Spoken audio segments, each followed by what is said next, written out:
Hey, I'm Molly. Welcome back to my kitchen. Today I'm showing you how to make the easiest chocolate syrup you've ever made with only 3 ingredients. Let's go make it.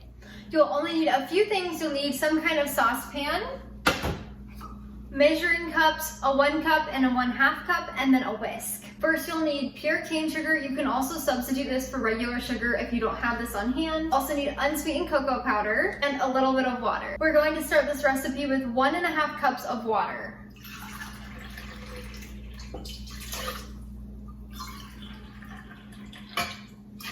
Once your water is in your pot, turn it on medium-high. If your stovetop has numbers, that's about a 6. Then you will add in 1 cup of pure cane sugar or regular sugar if you prefer that.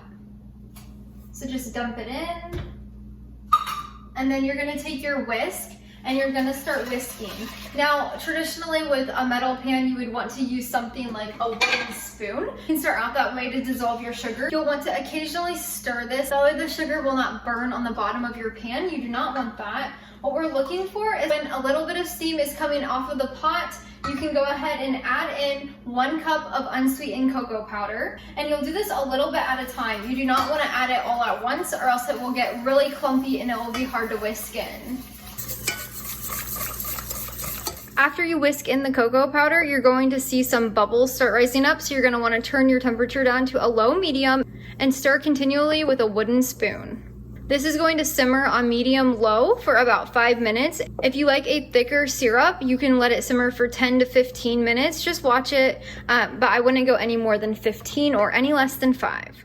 Now that the chocolate syrup has simmered for about 5 to 15 minutes, depending on how thick you like it, you're going to take a fine mesh strainer over the glass container you want to store it in. I don't recommend storing this chocolate syrup in plastic just because it's hot and you don't want to have to wait. So put your fine mesh strainer on here or over it. I like to just use a 16-ounce ball jar. It's so easy, super easy to store. I can heat it up if needed. You're just going to pour this through your strainer.